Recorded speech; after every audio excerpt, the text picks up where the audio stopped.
सुमन हर शनिवार को पीपल के पेड़ पर शनिदेव के लिए दिया जलाने जाती थी। इस बार भी उसने पूजा की थाली में सारा सामान रखा और अपने पापा से बोली, पापा मैं कामिनी के साथ दिया जलाने मंदिर जा रही हूँ। बेटी आज नहीं जाती तो ठीक रहता, क्योंकि आज मौसम बहुत खराब है। अगली बार 2 दिए जला देना। नहीं पापा, ऐसा नहीं होता, मैं अपना नियम नहीं तोड़ूंगी। सुमन की माँ बचपन से ही दुनिया छोड़कर जा चुकी थी और उसके पापा महेंद्र ने ही उसे माँ की तरह पाल पोस कर बड़ा किया था। सुमन को घर से निकले करीब 1 घंटे के ऊपर हो गया, लेकिन वो घर पर नहीं लौटी तो महेंद्र को चिंता होने लगी। उन्होंने सोचा कि सुमन मंदिर से लौट आई होगी, लेकिन कामिनी के घर बातें कर रही होगी। महेंद्र कामिनी के घर पहुंचा, लेकिन कामिनी की माँ ने बताया कि कामिनी बीमार है, इसलिए वो मंदिर नहीं गई थी।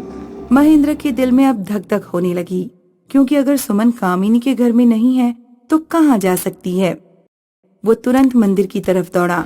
महेंद्र को लगा जैसे सड़क के बगल के पेड़ों के पीछे कोई उसके साथ साथ दौड़ रहा है। एक पल रुककर उसने पेड़ों की तरफ देखा। बहुत दूर उसे सुमन दिखाई दी। उसके चेहरे पर काले निशान थे और वो रो रही थी। सुमन बेटी। महेंद्र तुरंत सुमन की तरफ गया, लेकिन जब वो पेड़ों के बीच पहुंचा तो सुमन वहां नहीं थी। सुमन के रोने की आवाज सड़क की तरफ से आने लगी।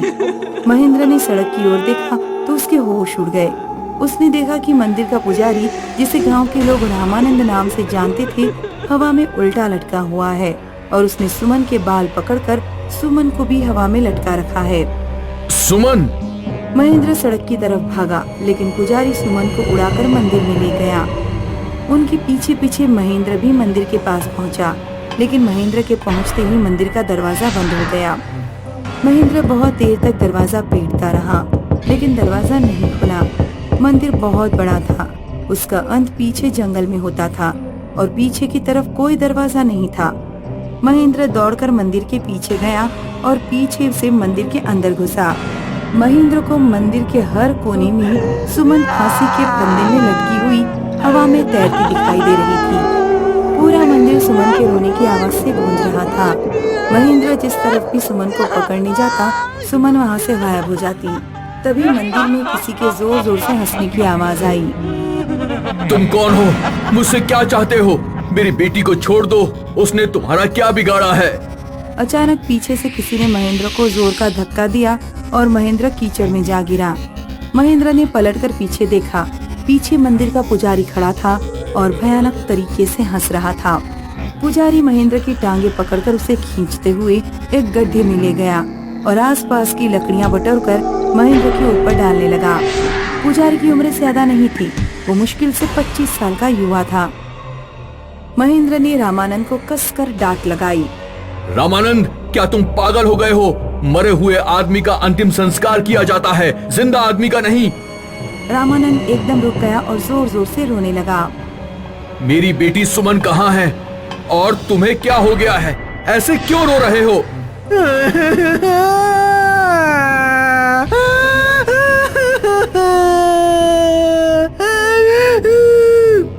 मैं रामानंद नहीं हूँ, मेरा नाम शंकर है। मैंने रामानंद के शरीर में प्रवेश किया है। क्या आपको मेरा नाम याद है? शंकर, तुम 20 साल पहले जब मेरी शादी हुई थी तब तुम मंदिर के पुजारी हुआ करते थे, लेकिन फिर एक दिन तुम्हारा सेठ रघुनाथ से झगड़ा हो गया और तुम हमेशा के लिए गांव छोड़कर चले गए। क्या तुम मर चुके हो? हाँ, मैं 20 साल पहले मर चुका हूँ, लेकिन मेरी मुक्ति नहीं हुई, क्योंकि मैं मरा नहीं, मुझे मारा गया था। सेठ रघुनाथ की बेटी रश्मि और मेरे बीच प्रेम था। जब ये बात रघुनाथ को पता लगी तो उसने रश्मि का घर से बाहर निकलना बंद कर दिया। इसी को लेकर मेरी और रघुनाथ की लड़ाई हुई थी। एक दिन ऐसे ही खराब मौसम वाली रात को रघुनाथ चुपचाप अपने आदमियों के साथ आया और उसने मेरे मुंह में कपड़ा ठूस दिया और मुझे जिंदा जला दिया और गांव के लोगों में प्रचार कर दिया कि मैं हमेशा के लिए अपने गांव लौट चुका हूँ। सेठ रघुनाथ तो मर चुके हैं और मैंने सुना है कि उनकी बेटी ने अपने ससुराल में फांसी लगाकर आत्महत्या कर ली। तुम मुझसे क्या चाहते हो? शंकर की आत्मा रामानंद के शरीर से बाहर निकलती है और रामानंद बेहोश होकर धरती पर गिर पड़ता है। तुम्हारी बेटी सुमन और रामानंद एक दूसरे से प्यार करते हैं। मैंने तुम्हें अपने बारे में इसलिए ही बताया था कि जो मेरे और रश्मि के साथ हुआ वो तुम्हारी बेटी और रामानंद के साथ ना हो। इतना कहकर शंकर की आत्मा गायब हो गई। महेंद्र को मंदिर के अंदर से सुमन की आवाज आई तो वो अंदर पहुंचा। उसने देखा कि सुमन एक खंबे से बंधी हुई है। महेंद्र ने सुमन को खोला और फिर उन दोनों ने जाकर रामानंद के मुंह पर पानी के छींटे मारे। रामानंद को होश आ गया। महेंद्र ने रामानंद और सुमन से उनके मन की बात पूछी और कुछ दिनों बाद उनकी शादी करा दी। ये बात करीब 15 साल पहले स्कूल के दिनों की है। मैंने 11th क्लास में नए स्कूल में एडमिशन लिया था।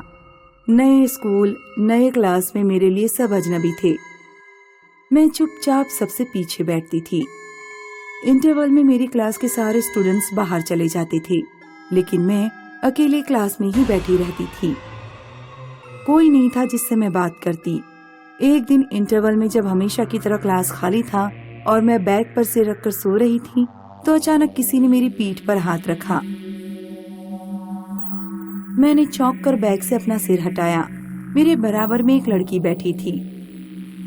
तुम कौन हो? और सुबह तो तुम यहाँ नहीं थी।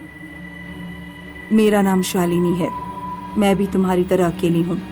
क्या तुम मेरी फ्रेंड बनोगी? शालिनी के रूप में नया दोस्त पाकर मैं बहुत खुश थी। शालिनी बहुत कम स्कूल आती थी और मेरे अलावा क्लास में किसी से बात नहीं करती थी। एक दिन शालिनी ने मुझसे कहा, आराध्या, आज मेरा बर्थडे है। आज शाम को तुम मेरे बर्थडे पार्टी में जरूर आना। शालिनी ने अपने घर का एड्रेस मेरी डायरी के लास्ट पेज पर लिख दिया था। उस शाम मैंने अपनी फेवरेट ड्रेस पहनी और डायरी का वो पेज फाड़कर जिस पर शालिनी ने अपना एड्रेस लिखा था, शालिनी की कॉलोनी की तरफ चल दी। वो रेलवे कॉलोनी का एड्रेस था जो रेल लाइन के पास पड़ती थी। उस शाम मौसम खराब हो रहा था। काले बादल छा रहे थे और आंधी जैसी चल रही थी। मैं रेल की पटरियों से कुछ दूरी पर थी। मुझे ट्रेन की आवाज सुनाई दे रही थी। मुझे लगा जैसे सामने ट्रेन की पटरी पर शालिनी खड़ी है और मुझे हाथ दिखा रही है, लेकिन आंधी के कारण मुझे साफ नहीं दिख रहा था। ट्रेन शालिनी के करीब आती जा रही थी, लेकिन वो पटरियों से हट ही नहीं रही थी और मुझे हाथ दिखाई जा रही थी। इससे पहले कि मैं उसे चिल्लाकर आवाज देती, ट्रेन ने उसे कुचल दिया। मेरी आंखों के सामने पूरी ट्रेन उसके ऊपर से गुजर गई। मैं आंखों से आंसू लिए दौड़ती हुई पटरियों के पास पहुंची तो मैंने देखा कि पटरियों पर कोई नहीं था। मुझे समझ नहीं आ रहा था कि कुछ देर पहले जो देखा उस पर विश्वास करूं या अभी जो देख रही हूं उस पर विश्वास करूं। सोच में डूबी मैं पटरियां पार कर रही थी। मुझे अपने कान के पास ट्रेन का हॉर्न सुनाई दिया। एक आंटी ने मुझे हाथ पकड़कर खींच लिया और ट्रेन मेरे पीछे से गुजरने लगी। मरना चाहती है क्या लड़की? ट्रेन की आवाज सुनाई नहीं दे रही थी क्या? दरअसल मैं सोच में डूबी हुई थी। उतनी ही देर में दूसरी ट्रेन आ गई थी और मुझे पता ही नहीं लगा था। मैं रेलवे कॉलोनी में उस मकान नंबर पर पहुंची जो मेरी डायरी पर लिखा था। बाहर से ऐसा लग रहा था कि मकान के अंदर कोई है ही नहीं। मेन गेट खुला था। मैं मकान के अंदर गई, लेकिन अंदर का माहौल बिल्कुल अलग था। बर्थडे पार्टी की पूरी सजावट थी। गुब्बारे, झालर, सब कुछ लगा हुआ था। आराध्या, तुम आ गई? देखो ना, मैं कितनी अकेली थी। अब तुम आ गई हो तो मैं अपना केक काटूंगी। तुम बस 1 मिनट रुको। मेरी मम्मी ऑफिस से आने वाली हैं, मैं उन्हें लेकर आती हूँ। इतना कहकर शालिनी घर के बाहर चली गई। शालिनी का इंतजार करते करते मुझे 1 घंटे से ऊपर हो गया। मुझे समझ नहीं आ रहा था कि मैं क्या करूँ। आखिरकार मैं घर के बाहर गई। पड़ोस में खड़ी एक औरत मुझे अजीब तरह से देख रही थी। वो मुझसे बोली, कौन हो तुम और उस घर में अकेली क्या कर रही थी? मैं अपनी फ्रेंड शालिनी के घर आई हूँ। वो अपनी मम्मी को लेने गई है। आज उसका बर्थडे है। उसने अपनी बर्थडे पार्टी में मुझे बुलाया है। काफी देर हो गई, वो अभी तक वापस नहीं लौटी। तब मैंने औरत के मुंह से जो सुना, उसे सुनकर मेरे होश उड़ गए। 5 साल पहले इस घर में पूजा और उसकी बेटी शालिनी रहते थे। दोनों माँ बेटी एक दूसरे के लिए जीते थे। उनमें बहुत प्यार था। एक रात जब शालिनी का बर्थडे था, शालिनी ने अपने घर की खूब सजावट की। शाम को उसकी मम्मी ऑफिस से लौटती थी। वो अपनी मम्मी को लेने गई और रेलवे लाइन पर ट्रेन से कट गई। शालिनी की माँ ये सदमा बर्दाश्त नहीं कर सकी। और उसी समय दूसरी ट्रेन आ रही थी और उन्होंने ट्रेन के सामने कूदकर आत्महत्या कर ली।